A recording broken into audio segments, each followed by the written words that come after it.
As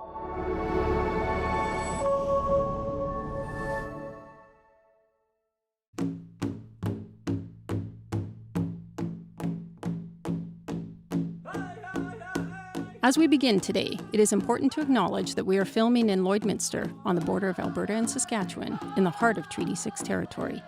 Before the arrival of the explorers and settlers, many First Nations traveled through and thrived in this area, which also includes the homeland of the Métis. I was born here, but I chose to return here as an adult. And now, after unlearning what I was taught in public school in the 1970s and 1980s, and relearning a less whitewashed history of this place, I see this land and its stories through very different eyes.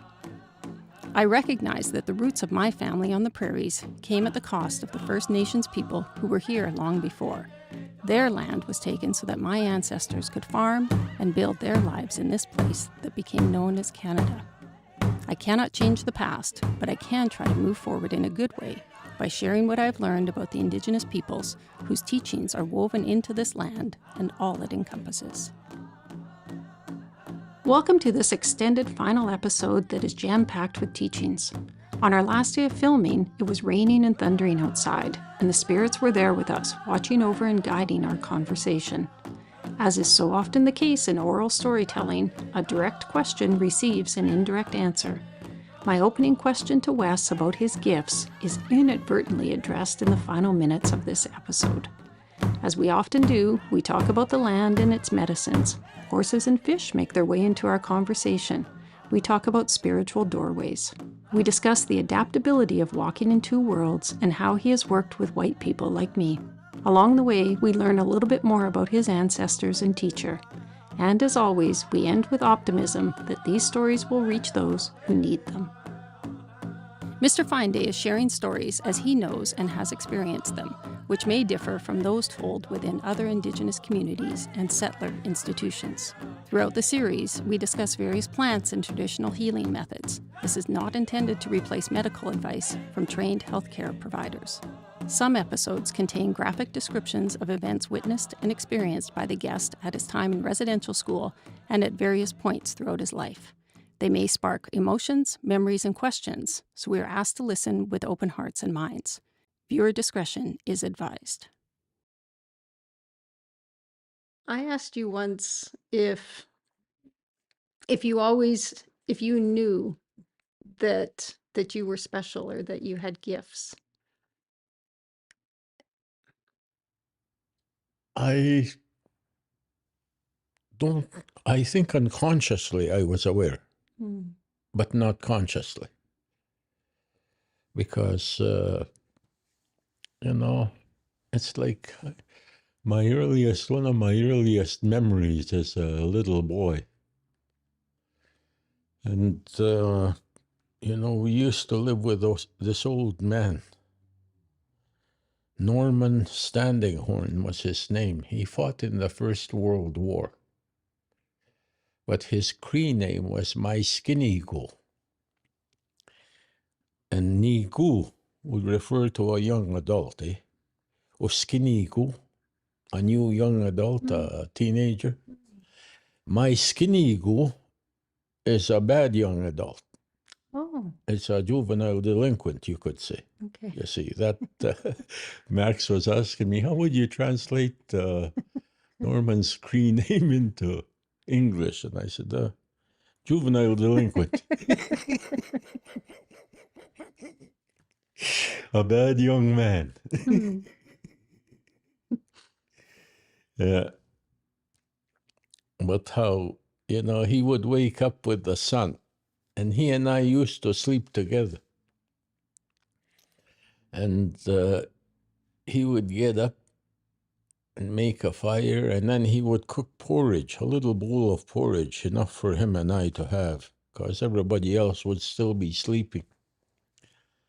And we would get up and eat our porridge, put some salt in it for some flavor, and eat our porridge, and then he would take the gun and walk off to go hunting. And I would go outside and wait for the family to wake up. But I remember sitting on the east side of the log house with my back against the dirt and thinking how nice it felt to scratch my back on that dirt and grass that made up the house. And sitting there and looking down, and I saw all these ants. They were carrying little white stuff as big as themselves around. I would sit there and watch and think about how industrious they were, how hard working they were. I was just sitting there. And you know that yellow dirt that we used to use to mud houses with, that yellow dirt is full of minerals. And that's what pregnant women used to eat, those little chunks of dirt. You know, when they were pregnant, they would get... It's like they were really drawn to that dirt, their bodies. Yeah. That's what one woman told me. She said, when I was sitting outside the sweat there in the sweat house, I kept looking at that dirt on that log house. And finally, I went and pulled up some of it and ate it. And somebody told her, you're pregnant. You know, that's why your body needs that. Yeah. And nowadays we take a multivitamin. Yeah. Yeah. And for us, I mean, the land was our source of all our health. Yeah, and survival. So you had to understand the different kinds of dirt and the different plants that grow in there. You know, the sand and what will grow in the sand hills and what its purposes are. And the stuff that grows in the water, you know. Like that water lily. How that water lily, you walk around in the water feeling it with your foot, and then you dive down and pull up the root. And that root, you can slice it up into thin slices, like potato chips, so it'll dry fast. But that's part of a medicine for reproductive system cancers. And so there's plants in the water, plants in the dirt, plants and all over the place in the rock. Yeah. And you have to travel. You know, back in the day, I think I was talking about how for a long time the cycles of this continent were such, I mean, they still are such, that, and the inhabitants of the land were so numerous, and they were all able to survive on this continent, and they had migration patterns. In the springtime, they would set out from the south and come up north. They would come through the long grass prairies and come into our country to the short grass prairies. And, you know, that was the buffalo. But they would be traveling with elk, herds of antelope, deer. They would be followed by wolves and coyotes and bears and grizzly bears and foxes. And it was just a whole migration that would happen on the continent. And then the Indians would be right in there with the animals. And, you know, they used to start in the south and they would follow the foothills, the Rocky Mountains, and go up north. And in the north, they would head east. And then from the east, they would head back down south. And along the way, they would encounter people and villages and communities. And, you know, during that migration, people from villages might join and travel and, you know, interbreed. And so it was an opportunity.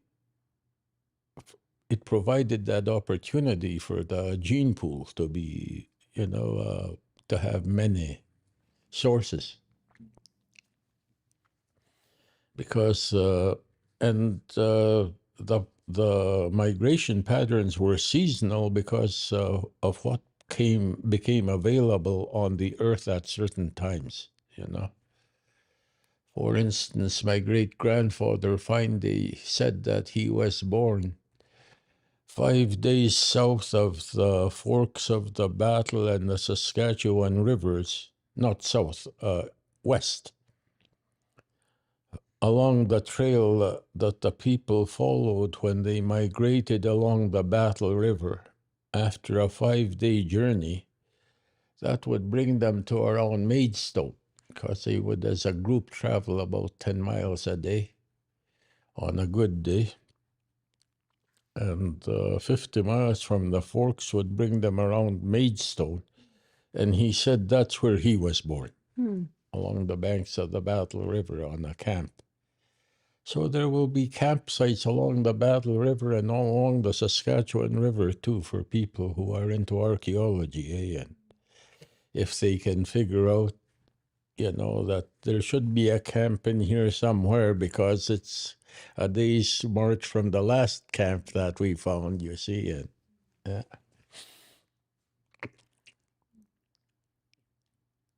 but it all had to do with berries, which was food, and medicines, the minsikis and uskatask, the wild turnip, the seneca, when they would all be coming out. And then the herds would pass by there, and people would get what they needed before they headed back south. But I think about 1100 is when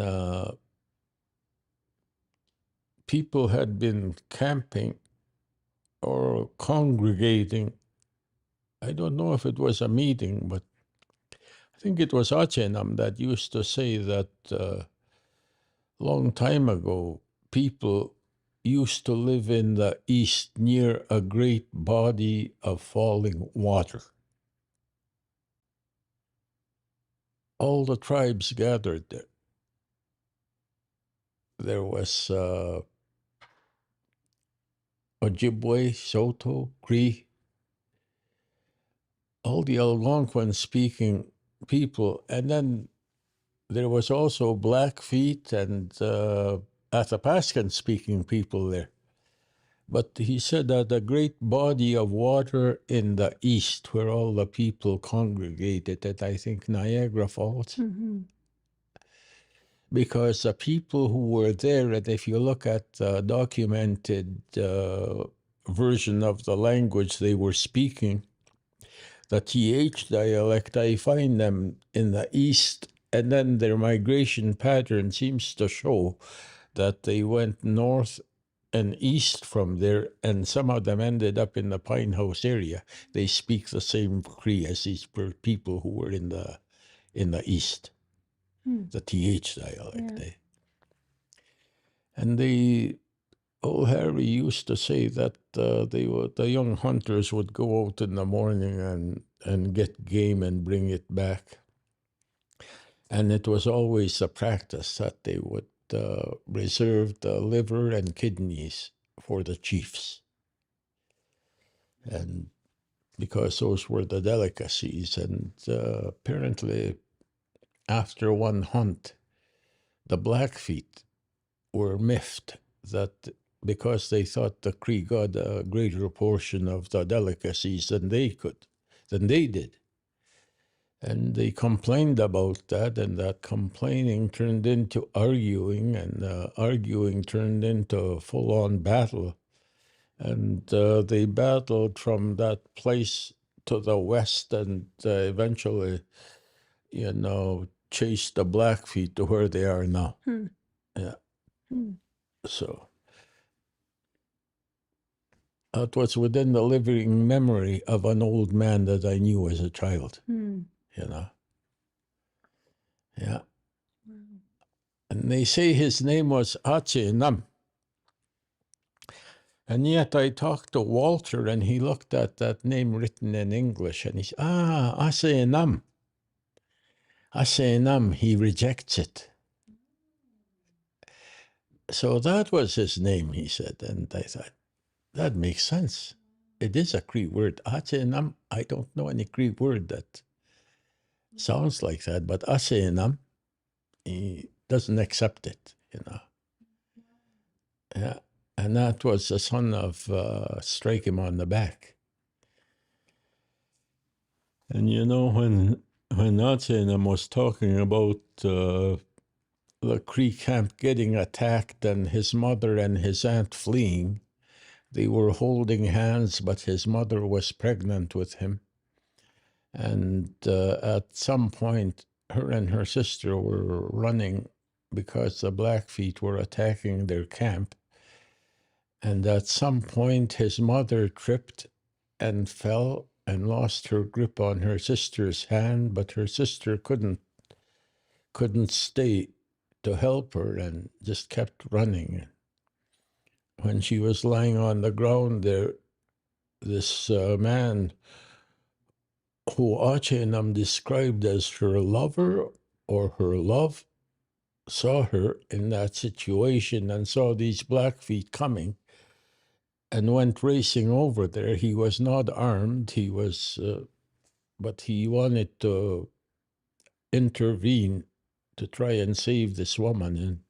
And when those Blackfeet saw him coming, they turned around and took off. And Âsokan used to say that he was very happy that they did not kill that woman that they were chasing who was pregnant, because the baby in that woman's body was me, he said. And they used to say that his father was Strike Him on the Back, so it was that Strike Him on the Back who saved his mother from those Blackfeet. And that story sounds so much like the attack of the Blackfeet on the Cree camp at Old Wives Lake. I asked your daughter to look into that. See if you can find the story of Old Wives Lake. I've never heard that before. Because that was where, they knew the Blackfeet were attacking. They knew they were there. But, after dark, they lit all the fires. There was a small camp of Cree. They lit big fires in front of each or inside each lodge. But all the old ladies stayed behind to look after the fires, but the young women, their children, their husbands, all the young people slipped out of the camp at night and left, leaving an old lady in each lodge to keep the fire going so that the Blackfoot would think they were still there.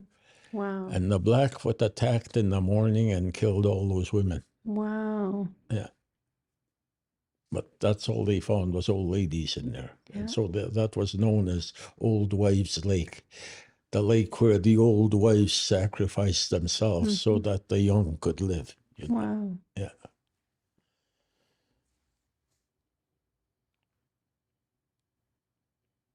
And those stories, they just have such a resonance because, that's part of my story. That's part of my history,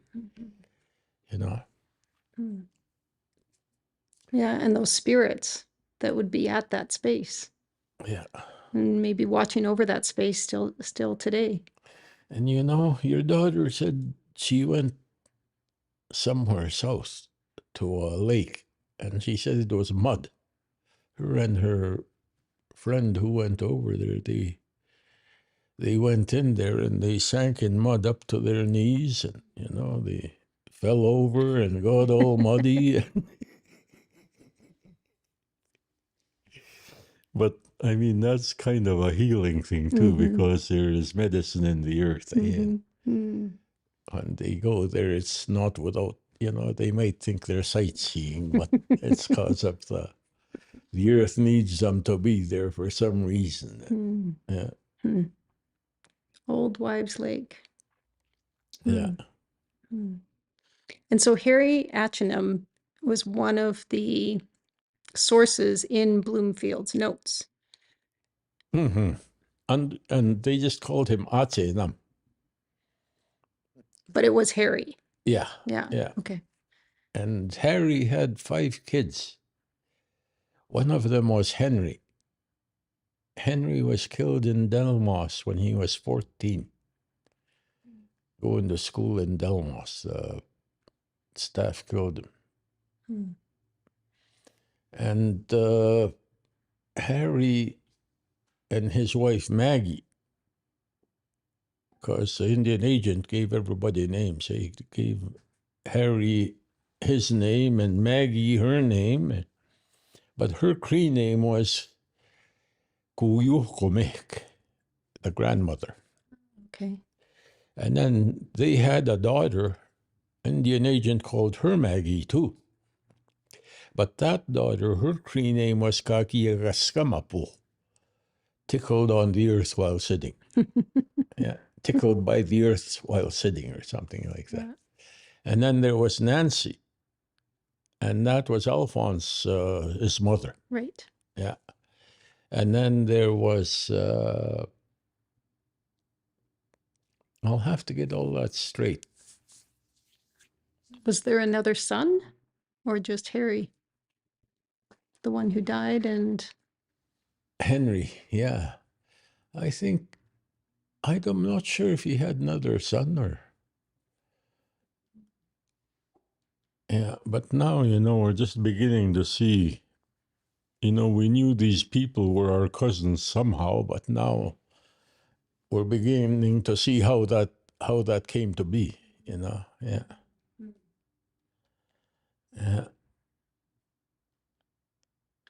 And is it here in Bloomfield's notes where they talk about the arrival of the horse on the prairies?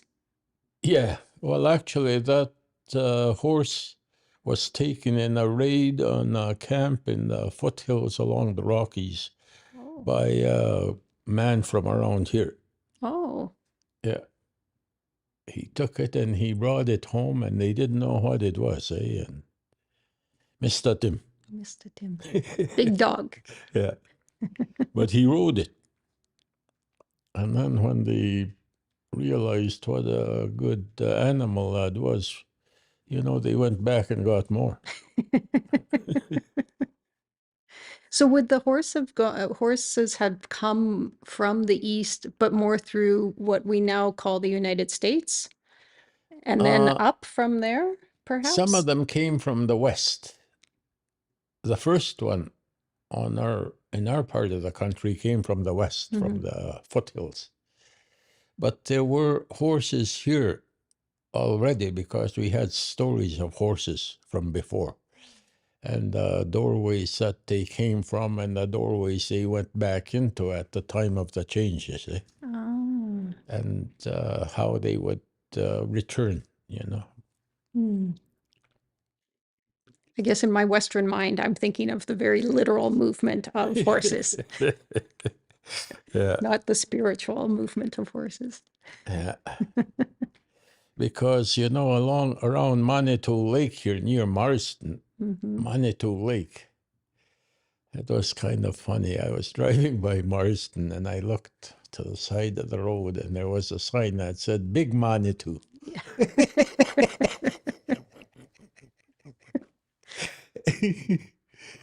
But that is said to be a spirit doorway. That one. And there was, people who lived there prior to 1930.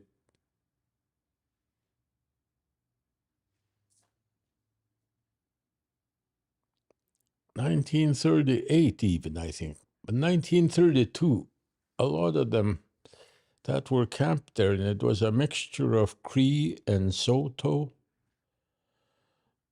people that lived around Marsden. They had the reserve surveyed for them, but then the government came along and said they needed it to train army people. And so they kicked the Indians off of there. And they put everybody on a train and shipped them and their horses, their wagons, their goods to the east there towards, and they ended up settling in Little Pine, Poundmaker, Moosomin, Saulteaux, all the people that were displaced from here. And Manitou Lake is a salt That's the salty lake, right? Yeah. And there's an island on there. And they used to talk about how that was a good place to go and fast on that island in the middle of that lake. And that was a doorway for that horse. And they say that there was an old man named Opwam, who was a Cree. And Opwam refers to your thigh. But that he was living there one time, and some people had come from the east because they had a relative or relatives living at Manitou Sagay. And they arrived in that area, and they saw a camp there. They went over there to ask, and it was Opwam. He was a big guy and strong and tough, and he had just gotten, I think, a deer or a buffalo or something. He was skinning it, and they went and they asked him about their relative and if he knew and which way did he live. And the guy was working on thigh bone of buffalo. He picked up that thigh bone, and they live over that way, he said, using it to point, the direction. And so they called him Opwam because he used that thigh bone to show them, eh? Yeah. Which direction their relatives lived in. And I mean, the people would have settled there as a sacred space, but that displacement, right? Yeah. That. And one of the really interesting stories about that time and place is how Opwam had these Manitou Lake ponies, they were known as, and he raised them. They were not as big as the farm horses, but they were much tougher. They didn't need, shelter in the winter and great piles of feed, stored to help them through the winter. These, had been surviving for thousands of years, and they just continued to do it. But how at one point Opwam went out to check on his herd of horses, and he was surprised to see a white stallion in his herd. And they said that was such a remarkable sight because that stallion's tail reached down to the ground, and the hair from his mane also went down to the ground. He stayed for a few seasons, that horse, and bred with Opwam's horses. And Opwam used to trade those horses because farmers preferred those little ponies to their big workhorses because they were so much easier to look after and could look after themselves. But then one springtime, when the snow was just starting to melt, he went out to feed his horses, check up on them, and that white stallion was missing. So he circled around that horse herd till he found a set of tracks that were leading away. And he followed those tracks. And they went out onto the lake and onto the ice. And he followed those tracks to the middle of the lake, and there he saw the ice had broken. There was a big hole in the lake, in the ice. And that's where the tracks ended. So that horse had gone back into that spirit doorway, gone back from where he had come. Yeah. And Walter is related to those people from there. Some of them went up into the Kootenays from there. They headed west rather than back east. Yeah. So tribes got scattered, families got scattered.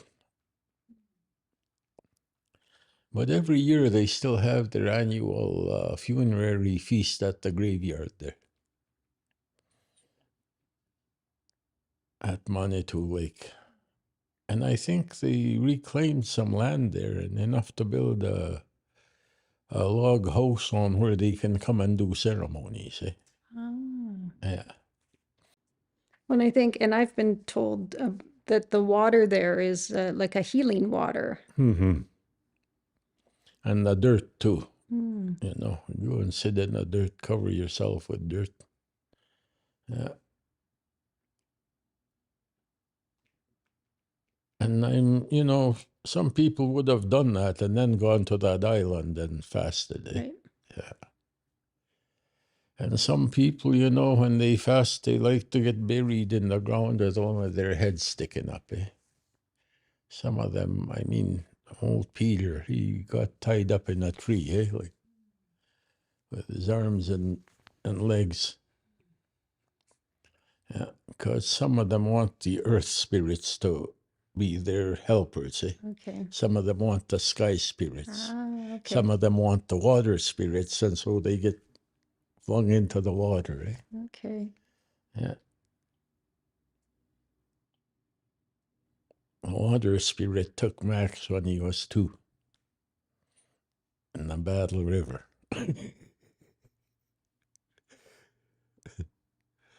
Yeah. At the fish basket, Âsokan, we refer to that fish basket as. But my great-grandfather Fine, they had a different name for it. It's the same thing, he said. We just called it a different name. But we had these two back in the day. Mm. And it was like buffalo pounds. Not everybody could just decide, I want to eat some fish, I think I'll go and make a fish basket. Right. It would be certain individuals who had been authorized the right to make those fish baskets, along with the ceremony, for you could say opening it up, and that you'd have to have a pipe ceremony and a feast, and then you could build the basket. You'd have to build your fence along the river and then put your basket in there. Yeah. But not everybody had that right. And it would stay up for, because in the springtime you'd be running short of buffalo meat. Right. So you'd need some replacement. Well, it was fish. Mm-hmm. And you would build a fish basket that might last a couple of months. And then the river opens up again. Eh? Yeah. So it would pull them through that time. Yeah. And those kind of resources were handy. And one of the things, too, is if you ever caught a sturgeon, nameo, sturgeon is the most ancient of fish. And in fact, sturgeon was what became of Chisipstiwan's skull, turned into a sturgeon when it hit the water. And there have been times in my fasts and in my spiritual journeys when I have come to bodies of water and I have been told to be careful and that I am not to get wet.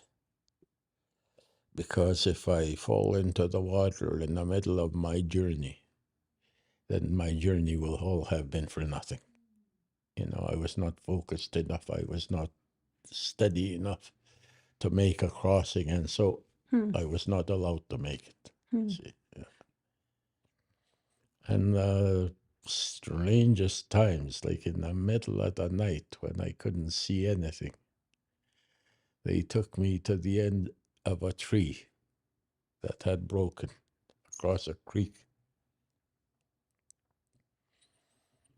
And I reached out to try and find my next step, and there was nothing there. And they said, there's no more. And I thought, okay, I'm at the end of it. Should I jump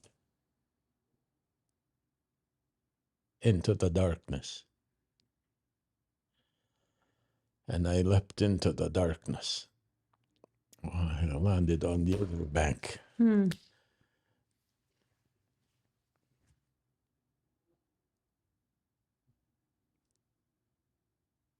And I knew I had passed that goal, that doorway. It's a literal leap of faith. Pardon? It's a leap of faith. Absolutely. I mean, I had no idea where I would land. Hmm. What if I landed on a stump or a rock or in the water or Mm-hmm. all of these things, the worst things that could possibly happen to me was what I was imagining. And then I just leapt and I landed on this dirt. Yeah, But isn't that what faith is? absolutely. Mhm. Yeah. Knowing that you will be taken care of. Mm-hmm. Yeah. But that you have to move through your fears. Right. Yeah. Mm. You have to have such unconditional faith that there is no question of, you not being successful. Right. Yeah. Mm. I just have to give it everything I am, Mm. and I should be able to make it through. Right. Yeah. But that's where we get into our heads, right? Well, I'm not worthy, and Absolutely. right, and then we Yeah. talk ourselves out of it, or second guess. Yeah. Always. Yeah.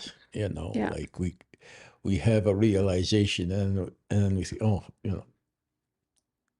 I'm being ridiculous. Mhm. And it's not until you step into your ridiculousness that you find the power. Yeah. I've talked a bit about, I was talking with a friend about, we hear so much in the history books about, the buffalo, and, I guess we know that deer and moose would have been hunted, but there's very little about fishing. And I mean, this is one of the first, especially in our area, but you would have had the rivers and the lakes. But fishing would have been an option if you were given the fish basket. Mm-hmm. And if you didn't have someone in your community with that gift, you Then wouldn't you have would have access. to send someone to another community for a person who did have that gift to Okay. come and make that for you. Yeah. You see. Yeah. Hmm. And look after it, or else teach someone to look after it, you Right. see. Yeah. Hmm. Yeah, and it was like the buffalo pounds, in 1841, I believe it was, when they heard Calling Badger was coming down from the north. Strike him on the back sent a couple of men, young men, to find Sweetgrass, who was camped somewhere around Onion Lake North, with his band, because apparently these northerners were on their way and they had something they wanted to pass along, and they would be staying for some time. So they required supplies. And in Sweetgrass's camp, there was a man named Tumatai, Greasy Belly, who had the right to make a buffalo pound, who had buffalo calling songs, and who had the buffalo as a spirit helper. Strike him on the back, sent for him.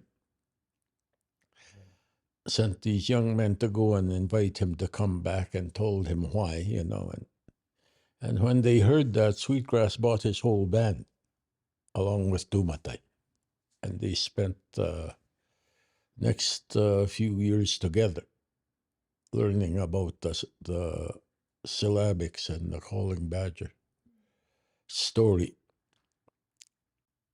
But I mean, from the very beginning, water and fish have been very important parts of our history. It's like the sturgeon, nameo. Yeah.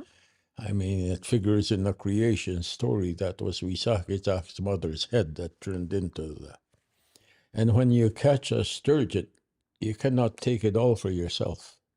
You know, usually there would be lodges of people camped around the fish basket because it was easy. You know, I mean, you didn't have to run around hunting. I mean, you just went down to the fish basket and got your meal.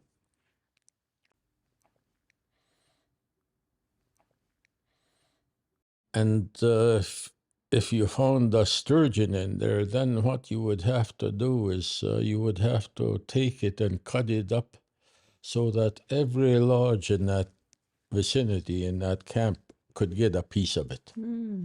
Because that's a community, you know, the fish basket was a community resource. Right. But one person was responsible for its maintenance and construction and ceremony and things like that. In the same way that the buffalo pound was like that too. Yeah. It was a community. You know, it was for the community to be able to get what they needed to survive as a community. And one man was responsible for that. And I mean, none of those baskets would have survived. No. I was just talking with Jasper, you know, I was telling her we should make tiny little components. She likes working with Willow. We should make tiny versions of these things I tell stories about, like a little fish basket, Yeah. you know, Yeah. a little sweat lodge, the altar outside, the altar inside, 8-pole sweat lodge, a 14-pole sweat lodge, 16-pole, and the Sundance sweat lodge is where you have to add 4 willows every time you sponsor a Sundance. So you get Sundance sweats that have 38, 42 willows in them, you know, because someone has sponsored so many Sundance ceremonies, and they have to keep adding the willows to their lodges so that people who know and can read these things will know that they are in the presence of a knowledgeable person. Right. So maybe that's a project we'll embark on.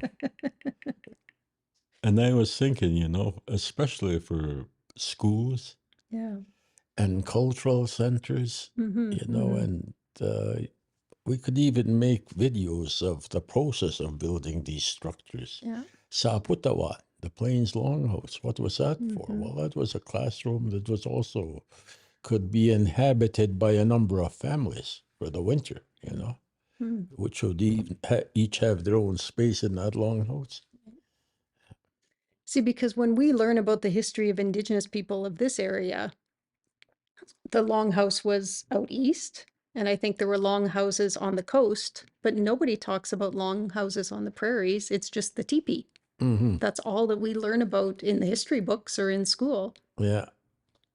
And I mean, we've been, Saputawan is a Cree name for that. Okay. It's, you know, it's like 2 teepees set up, but then joined together with poles and the, you know, so that you effectively have built a longhouse. Yeah. And out of log or covered in hide? Would have been covered in hides, but you know, would have been trees. You know how the Sundance Lodge is with all those trees up? It's like that. Yeah. When the leaves are on there. But then they would cover that with hides and stuff after. Yeah. Oh, wow. Yeah. See, I mean, the fish aren't in the history books and the stories of the plains. And yet, when you think about, you know, for instance, Max was going to a meeting up north or something, and he said, oh, they asked me if I wanted fish that. You want any kind of fish? And I said, oh, I'd like any kind of fish, you know.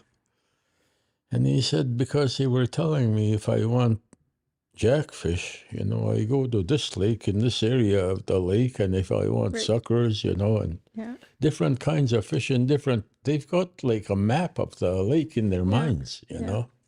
Depending on what they want to eat, they'll go to a certain part of the lake, and it's like us on the land, you know. If we want to go hunting for a deer or whatever, or berries. I mean, you got to know your environment. Well, it just, for me, I'm so thankful that our kids have the ability to travel, because traveling is such an incredible educational experience. But you can travel, but you also have to have, I don't know, the personality to connect as well. Right? And I mean, and certainly your kids have learned that, Yeah, make those connections and open those doorways. that's right. Yeah. Yeah. I guess whether that's at a lodge up north or if that's in a government office building. Yeah. Yeah, and it just makes me think about, the diversity in terms of what our children are now experiencing. Because I remember one time, one afternoon, having a sweat. And I forget what it was, a healing sweat, but we had to get painted up, our faces, yellow and red. And we went into the lodge and we did our ceremony. And right after we were done, Max just rolled out, took off, went racing into the house. And I was fussing around at the sweat lodge, making sure I didn't forget anything. Coming out, I was walking to the house, and Max was already coming out, and he was dressed in a suit, and just a little while before he'd be wearing shorts, and had his face all painted up. And then he comes walking down the stairs in a suit, and he said, "Yeah, I gotta leave right away. I got a meeting in a couple of hours at the university," he said. So he's wearing this really nice suit, David. And I thought, half an hour ago, he was sitting in the sweat lodge singing and calling spirit songs and interacting with spirits. And all of a sudden now, he's got a different gig happening. So he dresses for the occasion. Yeah, so things have changed, and that's a wonderful thing to see. Well, we've talked about walking in two worlds, right? Yeah, and how important that is. Yeah. Having the ability, developing the ability to do it with fluidity, so that it's not a shock or a jarring surprise to you, because those kinds of things are what you could say affect your soul connection to your physical body. That kind of uncertainty, it always leaves your soul clinging tenuously to your body, ready to take flight at the sign of any threat. Yeah. Well, so you have to be grounded in order to do that. Absolutely. Yeah. So, and to have that unconditional faith that whatever is meant to happen will happen, and however I am meant to participate, I am willing. Right. And I put it in Creator's hands. So I wonder if part of what young people struggle with, so, a young person raised on the reserve and, with some traditional and cultural teachings, but then, coming into the Western world and the education system and work, but if you don't have that belief that I'm worthy in both worlds, it's difficult to make that transition. Because in this world, you are considered absolutely unworthy. And they can give you a list of all the reasons why. You're the wrong ethnicity, you're the wrong color, you don't speak the language, you eat different food. All of these things that are used to keep us isolated and apart from each other. Well, that's one of my Indigenous friends was talking about how, if he's on a phone call with his friends, he's got different, his res voice and different words and slang. And then if it's a business call, was a very different, voice and tone that he uses, and that, you shift between the two. Yeah. Yeah. And terminology. Yeah. Yeah. I mean, for me, I had to learn different terminologies because I was dealing with so many different levels of professionals in different fields. Right. And I was nothing in their eyes. So I thought, well, I can learn, and I can begin to teach you what. Yeah. And you have a better English vocabulary than many people whose first language is English. Mm-hmm. And you shift between the two. And the thing I think that it surprises people who are English speakers when, I don't think they expect to see what I look like after having heard me on the radio or something, and all of a sudden, you're Wes Fine. Yeah, and you have to learn to become incredibly adaptable. Yeah, and discerning, so that you can, at a glance, figure out what environment you're in, who's here, how do I approach this, and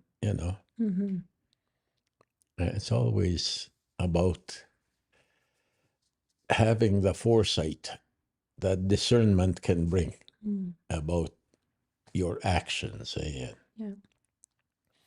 and how that affects your sovereignty. And sovereignty, it's like I keep trying to understand why they say sovereignty.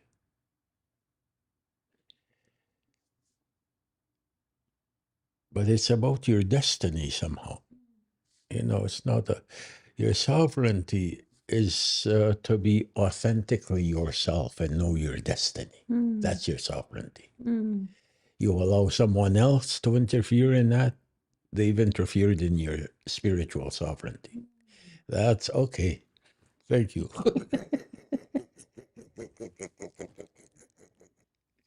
They keep coming and looking at me in the window. Yes. Sovereignty and emotional sovereignty. Truly allowing yourself to feel what you feel, irregardless of what you're told you're supposed to feel. See, that's stretching through the veils, reaching through the veils of learned behaviors to find the truth of your purpose and destiny. The veils are thinning, they say, between the dimensions. People will get more and more of a sense of that. More so. And some, because they are not going to be able to pass through those veils, and they're going to be headed to another timeline, which is more harsh and strict. And some, because they are going to be able to move through the veils into a new reality and dimension, where everything you need will be provided, because you will have a direct intellectual, emotional, spiritual, physical connection to the creator of all things. And a thought only has to be born, and it will become a reality. Co-creating with creator. the power of thought. Hmm. I'll have to mention that to Aaron at some point.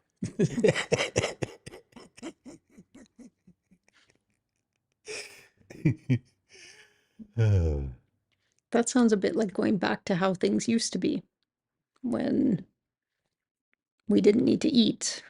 The air filled us. Yeah, because the earth was so plentiful with the things that any body could possibly need or want was in the air. And so in order to survive, you simply had to go out and walk around the earth and your body would be nourished. Hmm. And your body would be grounded to the earth because you would be walking on it. Hmm. And there was no worry about need because you were always provided for. Hmm. And then people wouldn't have had to, you wouldn't compete. No. You wouldn't fight over resources. And all the animals would have been your friends. Yeah, yeah. You know, because you all feed off the same source. Mm-hmm. You know, and I thought it was the air, but another word, ether, it is throughout all of creation, not just the earth. But it can generate energy simply from the air. That's where this new technology is taking us. People are going, the new mentality will open new directions for intellect and invention, and machines and technology will begin to be developed to improve and heal and help things come together rather than being used to destroy each other. It'll be, again, flipped over on its head, you see. That's the degree of change that we're heading into.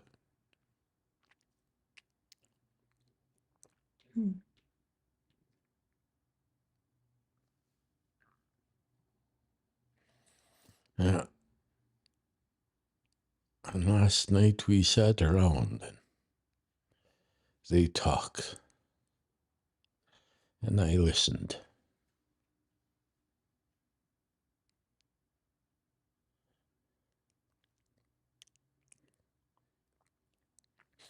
And often I get the question, especially by people older than me, how come I don't know this? I'm much older than you.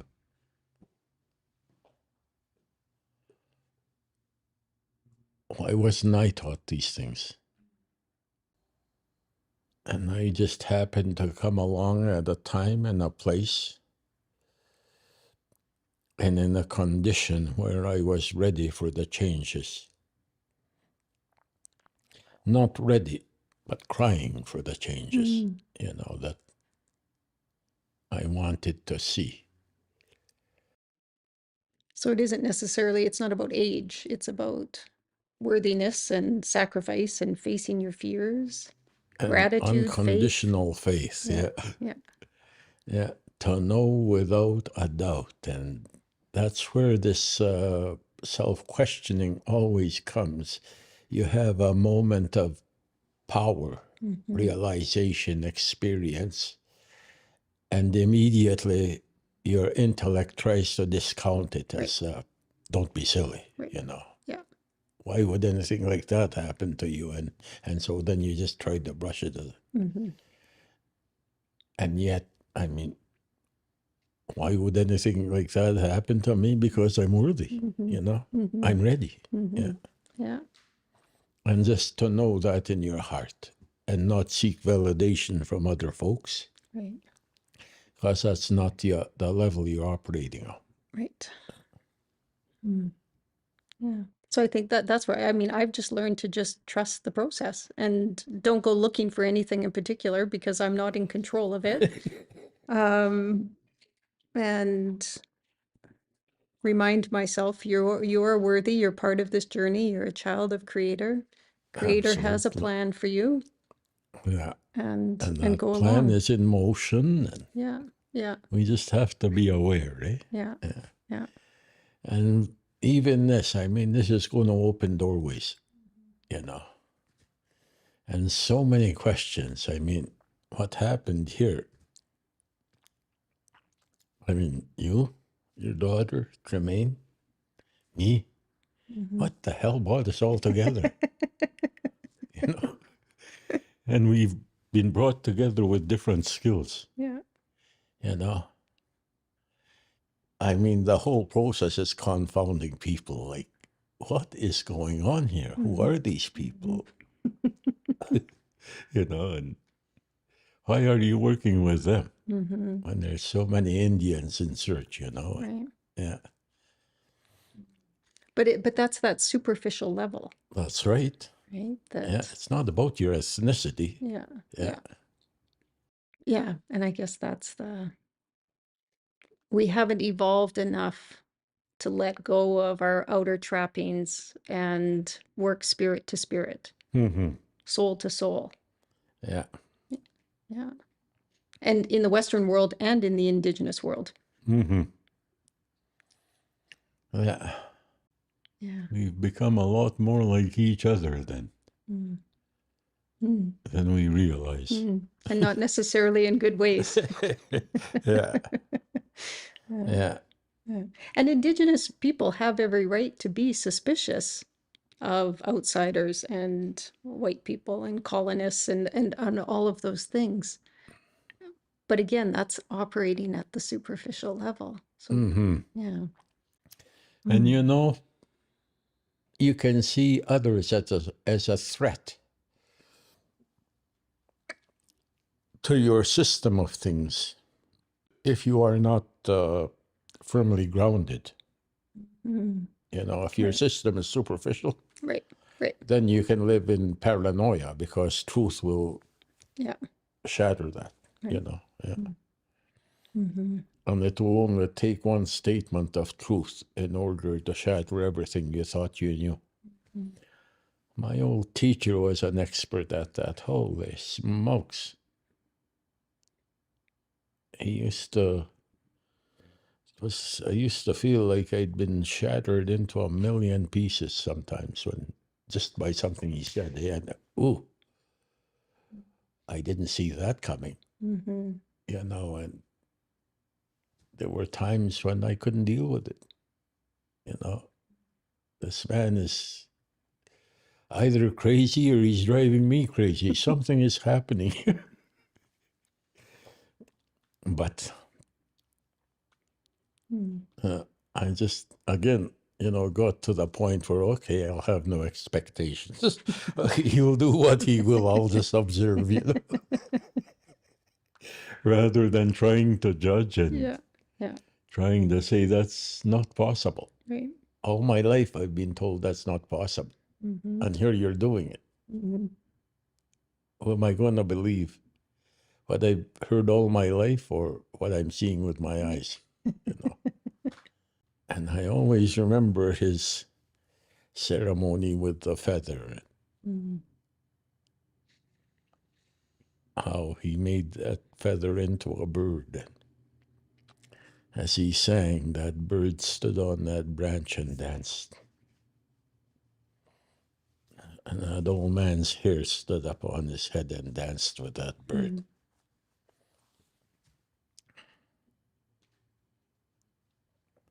And once the song was done, the bird took off. And I don't know at what point I fell unconscious, either immediately after or during. Because this can't be happening. And always, have I gone crazy? Have I died? What's happened to me? I'm not in my usual space, you know, and something is so different. But then watching him bring my soul back into my body and then explain to me what happened and how he was just preparing me for true learning. He said, you have a lot of things that you hang on to that you think you know. Yeah. You think you're a keeper of certain kinds of knowledge. I just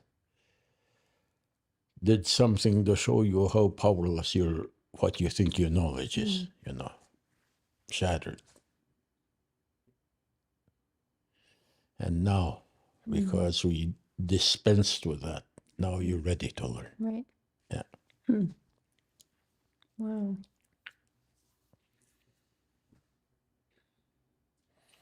And for me, that was such an intensely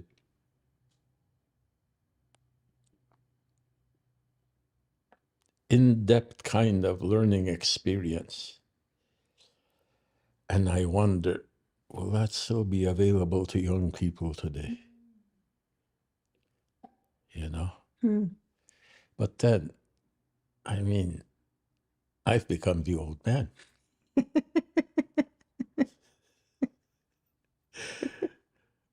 And I'm doing things that young people are saying, how did you do that? What happened, It's like this woman I went and doctored. Clear blue sky. And she had doubts that she could be helped. We were sitting in the backyard of her place, and I said, look up there. What do you see? Nothing, she said. It's a clear blue sky. I went like this. Now look up there, I said, and tell me what you see. Where did that cloud come from, she said. It wasn't there a minute ago.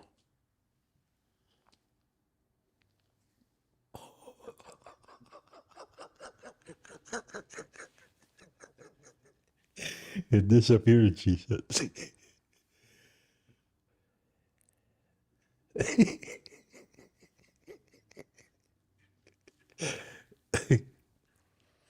And she said, how did you do that? You're scaring me, she said. And she began to cry. And I said, well, you have doubts about who I am and what I carry. He just showed you, You asked me for help. I'm here. And I'm ready, Are you? Because you have to believe in order to be able to accept and be healed or whatever you're looking for. And she couldn't figure out, did you do that? And it's the thunders that did that. I communicate with the thunders. Yeah. And there was a great big white one that just showed up. Well, I'm thinking there's something up here behind me. Yeah, good stuff to be talking about. They're all around. You waved at one point. Oh, he was coming right in, eh? No, I'm not startled. Yeah.